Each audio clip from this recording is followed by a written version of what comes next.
తీస్తారా? అదా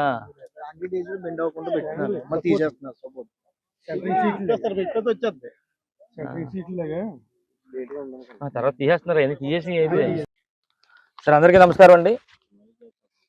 ఈరోజు నర్సిపేట మున్సిపాలిటీకి సంబంధించి బలిఘట్టంలో సుమారుగా కోట్ల విలువ చేసే భూమి ఇది. అంటే అన్నవరం దేవస్థానానికి సంబంధించిన భూములు ఇవన్నీ కూడా సుమారుగా 56 సంవత్సరాల నుంచి కూడా మరి ఈ భూములన్నీ కూడా వేలంపాట ద్వారా రైతులకు ఇచ్చి ఆ రైతులందరూ కూడా ఇందులో పంటలు వేసుకునే కార్యక్రమం చేస్తున్నారు గత కొన్ని 50-60 సంవత్సరాల నుంచి కూడా. అయితే ఇప్పుడు ఇక్కడ చూస్తే మెగా కంపెనీ అని చెప్పి ఒక బోర్డు, అక్కడ సెక్యూరిటీ గార్డు ఉన్నారు అక్కడ. ఇది చూస్తే ఇదంతా కూడా సోలార్ ప్రాజెక్ట్ అంతా కూడా చూడడం జరిగింది. అంటే సుమారుగా నెల రోజులు 2 నెలల నుంచి కూడా చేస్తున్నట్టుగా మాకు తెలిసింది, కానీ ఇంత పెద్ద ఎత్తున జరుగుతుందని చెప్పి చూడలేదు, మేము అనుకోలేదు.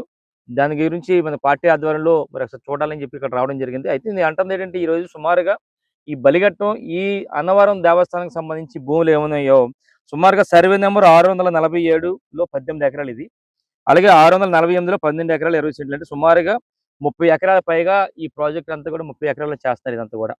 అయితే ఇందాక చెప్పినట్టు సుమారు ఇవన్నీ కూడా ఈ భూమిలో గత కొన్నాళ్ళ నుంచి కూడా, కొన్ని సంవత్సరాల నుంచి కూడా మరి పంటలు వేసుకుంటున్నారు చాలా మంది రైతులు. మొన్ననే కూడా లేటెస్ట్గా సుమారుగా 2022 ఆగస్టు నుంచి మొన్న 2025 ఆగస్టు వరకు కూడా ఒక 2 రైతులు ఈ ప్రాంతంలోనే, ఈ భూమిలోనే ఏదైతే అన్నవరం దేవస్థానం సంబంధించిన భూములు ఉన్నాయో సర్వే నెంబర్ 647, 648లో